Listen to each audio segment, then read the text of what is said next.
সমস্ত রাজনৈতিক দলের কাছে এখন পাখির চোখ 2024 লোকসভা ভোট এবং তার আগে আবারও লোকসভা ভোটে নওশাদ সিদ্দিকীর ডায়মন্ড হারবার কেন্দ্র থেকে দাঁড়ানো নিয়ে জোড়া ফলায় আক্রমণ তৃণমূল কংগ্রেসের তরফে। একদিকে আরাবুল ইসলাম, অপরদিকে শওকত মোল্লা। কি বলা হয়েছে যে ডায়মন্ড হারবার কেন্দ্র থেকে ভোটে দাঁড়ালে তার জামানত জব্দ হবে, আর তা না হলে তিনি পদত্যাগ করবেন। শুক্রবার দিন ভাঙড়ের হাতিশালায় তৃণমূলের একটা বস্ত্র বিতরণী অনুষ্ঠান ছিল, সেই বস্ত্র বিতরণী অনুষ্ঠানে গিয়ে দাবি করেন ভাঙড়ের পর্যবেক্ষক শওকত মোল্লা। আর অন্যদিকে আরাবুল ইসলাম তার কি বক্তব্য, আগামী লোকসভা ভোটে নওশাদকে ভাঙড় থেকে উৎখাত করবে তৃণমূল কংগ্রেস।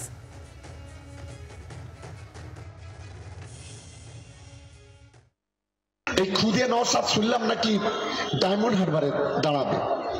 আমি আজকে এখানে বলে যাচ্ছি, ডায়মন্ড হারবারে ওকে আমন্ত্রণ জানাচ্ছি। আমিও ডায়মন্ড হারবারের সাতগাছিয়া বিধানসভার পর্যবেক্ষক।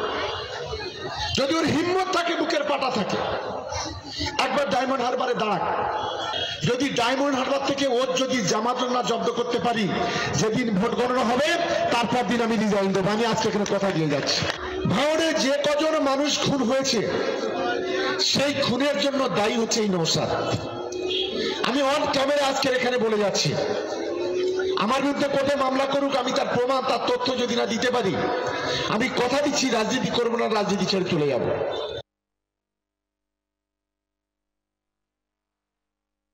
এখানে ধাপ্পাবাজি, চিটিংবাজি, বিজেপির দালালি করতে এখানে আসেন ভাঙড়ে।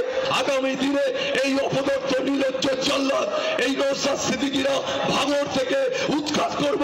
আগামী লোকসভা নির্বাচনে এই অপদর্থ নওশাদ সিদ্দিকীর বিষ আমরা একেবারে বিষটাকে তুলে উপড়ে ফেলে এখান থেকে গলা ধাক্কা দিয়ে হুগলিতে পার করে দেবো নওশাদ সিদ্দিকীকে।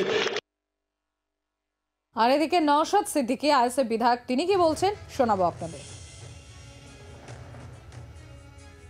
তারা দুজন বলছে, যাদের পাস রেকর্ড হচ্ছে ন্যাশনাল হিউম্যান রাইটস কমিশন, যাকে নটোরিয়াস ক্রিমিনাল বলে, যে অধ্যাপিকাকে জগ ছুড়ে মারেন, তাদের মুখ থেকে তো এই ধরনের অবাঞ্ছিত কথা শুনতেই পাওয়া যাবে। এই শওকত মোল্লা টাইপ যারা নেতা আছে, যারা অভিষেক বাবুর এটো কাটাতে যারা লালিত পালিত হয়, তারা উঠে পড়ে লেগেছে। তারা আমার ক্রমশ মন্দপাত করছে, কখনো ভাষাগত ভাবে, কখনো মানসিক ভাবে মন্দপাত করছে। অভিষেক বাবুর চালা চামুন্ডা যারা আছেন, তারা এই ধরনের জামানত জব্দ হয়ে যাবে ভয়ের পরিবেশ তৈরি করতে চাইছে কেন? তারা ভয় পেয়েছে। অভিষেক বাবু মাটিতে নেবে রাজনীতি করেননি, উনি পিসির বদৌলতে পিসির নামকে রেখে রাজনীতির ময়দানে এসেছে। দায়িত্ব নিয়ে বলছি, এবার লোকসভা নির্বাচনে সেটা পূরণ হবে আশা করছি। অভিষেক বাবু ওখান থেকে পরাজিত করে কালীঘাটে পাঠাবো। আমি তো সবসময় আছি, চালিয়ে নিচ্ছি।